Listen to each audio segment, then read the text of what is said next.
Left league میں تو جان ہی نہیں تھی ہے. اور یہ تھا میں پھر بھی اپنے آپ سے میں کوشش کر رہا تھا, ایفرٹ کر رہا تھا, اور اس بات کا اندازہ صرف میرے ڈاکٹر اسد اور یہ اللہ کو ہے, یہ اللہ کے بعد میرے ڈاکٹر اسد ہے جو ہمارے کراچی کنگز کے جو فزیو تھے, انہوں نے میری بہت ہیلپ کیا.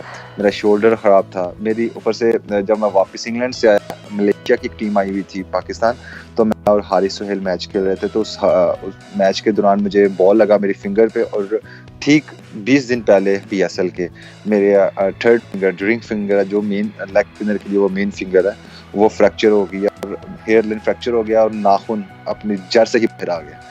سو اس قدر بری کنڈیشن تھی کہ ٹیپنگ کر دیا, اور میں پہلے پی ایس ایل پہلے 2 میچ نہیں کھیلا. سو پھر شعیب بھائی نے مجھے بولا کہ کوئی مسئلہ نہیں, کھیلو یار, کیا ہو جائے گا, یہ ہے وہ. پھر میں نے لائک فنگر پہ ٹیپنگ کر کے, شولڈر پہ ٹیپنگ کر کے میں نے وہ میچز کھیلے, اور میں and of the day P S L کا سیکنڈ ہائیسٹ وکٹ ٹیکر ہو گیا. اپنے کراچی کنگز کو میچز جتوائے, جس میں شاہوز علمی کے اگینسٹ میں نے لاسٹ اوور کروایا, شاہد افریدی کے اگینسٹ کروایا. پلے آف میں ہم 120 ہم نے ڈیفینڈ کیا, اور اس کے بعد ہم نے بہت سے میچز تھے جس میں میں نے بڑی اچھی پرفارمنسز دی. اس کے فوراً بعد میں ایشیا کپ کے لیے, مرجنگ ایشیا کپ کے لیے بنگلہ دیش گیا, ٹھیک پی ایس ایل کے 1 مہینہ بعد, اور میں پورے ایشیا کا بیسٹ بالر ہو گیا. جب تک آپ ہو, جان میں ہو, اور آپ کچھ بھی جیت سکتے ہو, تو آپ بس فائٹ کرتے رہو اور ہارڈ ورک کرتے رہو, انشاءاللہ ایک نہ ایک دن آپ کا ضرور آپ کا ٹائم آئے گا. پھر اس کے بعد میری جب میں کھیلا, مجھ سے لوگ ابھی بھی مجھے بہت زیادہ میری پرفارمنسز کے بارے میں ویسے بھی بہت سی مجھے کرتے ہیں, اور مجھے ان کا برا نہیں لگتا ہے, مجھے بڑا وہ چیزیں مجھے موٹیویٹ بھی کرتی ہیں, کیونکہ مجھے پتا ہے کہ میں نے اپنی سرجری کے 2 سال 2.5 سال تک کرکٹ کیسے کھیلی ہے. میں اپنی کاف جو ہے نا وہ ریز ہی تھا کر سکتا ہے بالکل بھی, اور سارا بالنگ میں سارا انحصار ہی اپنی ٹانگ پہ. میری ڈاکٹرز کا یہ کہنا تھا کہ اگر میری نرو کمپریس ہو چکی تھی, کہ اگر اللہ نہ کرے تھوڑی سی دیر بھی ہوتی تو میں شاید اپنی ٹانگ سے بھی جاتا, مثلا یہ ٹانگ ہی معذور ہو جاتی شاید, مثلا اس نوعیت تک آ گئی تھی بات. اور اب لوگوں نے مجھے بڑا بات کی, لیکن مجھے پتا ہے کہ میں نے کس طریقے سے سروائیو کیا یہ 2.5 سال, اور جس مشکل میں یہ کرکٹ کھیلا ہوں. اور مجھے تو مثلا نیگلز چھوٹے موٹے ہر روز ہی میرا کچھ ہے. پھر میں نے بہت زیادہ ورک آؤٹ کیا, بہت زیادہ محنت کیا, اور جس سے میں اب دوبارہ نارمل ہوا, اب بہتر ہوا, اور پھر دوبارہ کھیل رہا ہوں. اور اب بس ایک اچھے موقع کی تلاش میں ہوں کہ جہاں میں اپنے آپ اور شو کروں. اور انشاءاللہ تعالیٰ جو لوگ مجھے کہہ رہے تھے کہ اس کی میری پرفارمنس کی باتیں کر رہے تھے, انشاءاللہ مجھے امید ہے کہ وہی میری پرفارمنس کے بارے میں اور اچھی کے بارے میں بھی اچھا لکھیں گے. اسامہ, یقین کریں کہ میں تو آپ کی یہ سب کچھ سن کے میرا تو اپنا دل دہل گیا, اور میں خود تمہاری ہمت پہ داد دیتی ہوں. میں خود آپ کی ہمت پہ داد دیتی ہوں کہ واقعی خدا شاید واقعی جن کو ان ساری جتنی بڑی تکلیف اتنی بڑی کامیابی, یہ چیز ہم نے ہمیشہ سنی تھی, اور آپ کی کہانی سن کے یہ اس پہ یقین بھی آ رہا ہے. جیسے آپ نے بتایا کہ شعیب ملک جو ہیں انہوں نے آپ کو بہت سپورٹ کیا, حالانکہ وہ سینئر بھی ہیں. اب دیکھیں ہماری مطلب جب نارمل باتیں ہوتی ہیں تو ہر انڈسٹری میں کہا جاتا ہے کہ انڈسٹری کے لوگ آپس میں ایک دوسرے کو کاٹتے ہیں, کوئی آگے بڑھتا ہوا کسی کو نہیں دیکھنا چاہتا, اسپیشلی سینئرز. حالانکہ آپ کی کہانی سنتے ہوئے ہم اس سے بالکل ایک اپوزٹ چیز سن رہے ہیں. شعیب خود بھی ایک بہت پیارا لڑکا ہے, بہت نائس انسان ہے. میرے اپنے 3 سال آپ لوگوں کے ساتھ پی ایس ایل میں ہوسٹ کرتے ہوئے گزرے ہیں, تو میں خود بھی بڑے اچھے طریقے سے جانتی ہوں آپ سب کو. جس طرح آپ کو شعیب ملا آپ کو موٹیویٹ کرنے کے لیے, کیا آپ کو لگتا ہے اسامہ کہ ہر انسان کی زندگی میں ان کے پاس کہیں نہ کہیں کوئی نہ کوئی ہوتا ہے ان کو وہ ہوپ کی مطلب روشنی کی کرن دکھانے کے لیے, جیسے آپ کے پاس شعیب تھے؟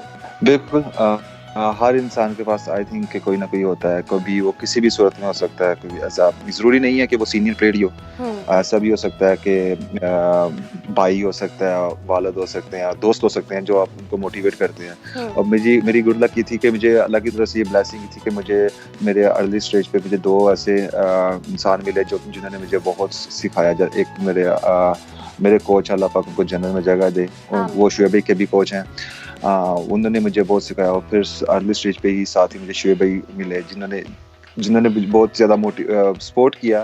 اور یہ تھا کہ شروع سے ہی ایک تو یہ تھا کہ میرے شروع سے ہی وہ میرے فیوریٹ کرکٹر تھے, اور جیسے ہی میں ان کے ساتھ کھیلنا شروع کیا اور میں بس ان کو جسٹ واچ کر رہا ہوتا تھا کہ وہ کیا کرتے ہیں, مثلاً on the field and off the field وہ ان کی کیا روٹین ہے, وہ کس طریقے سے ان کا ڈسپلن, ان کی کوشش کرتا تھا کہ ان کو کاپی کروں, ان جیسا بننے کی کوشش کروں کہ جس طریقے سے وہ انہوں نے ایک اپنی لائف کو ایک ڈسپلن طریقے سے گزارے ہیں اس طریقے سے چلو.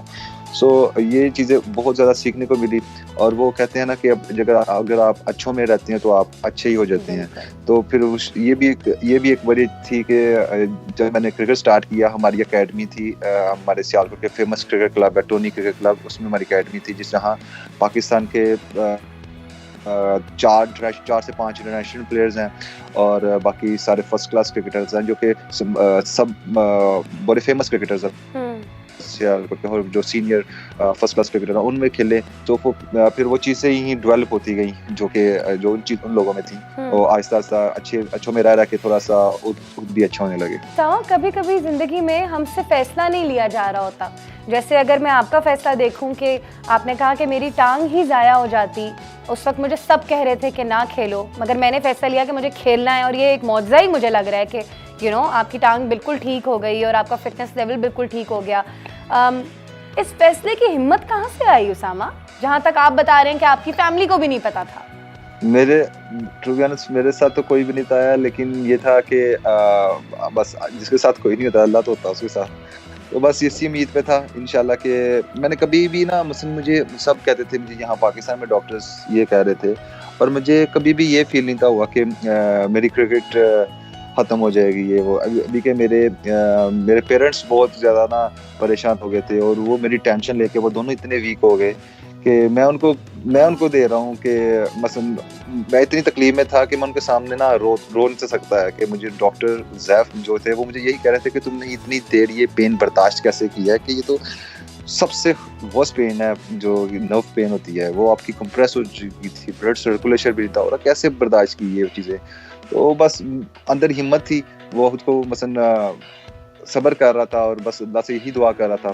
Thank you so much Osama for giving us your time. مجھے امید ہے کہ میرے ساتھ ساتھ آپ سب نے بھی بہت کچھ لرن کیا ہوگا, اور میرے شو کا یہی تو مقصد ہے کہ ہم سب ایک دوسرے کی کہانیوں سے, ایک دوسرے کی اسٹرگل سے, ایک دوسرے کی لرننگ سے لرن کریں. اسامہ نے جتنی باتیں میرے ساتھ کی ان میں سے کچھ باتیں میری تو ذہن نشین ہو گئیں. جیسے کہ اس نے کہا کہ جس کے ساتھ کوئی نہیں ہوتا اس کے ساتھ خدا ہوتا ہے. جیسے کہ اسامہ نے یہ کہا کہ ہارو گے تم صرف تب جب تم خود سے ہار جاؤ گے.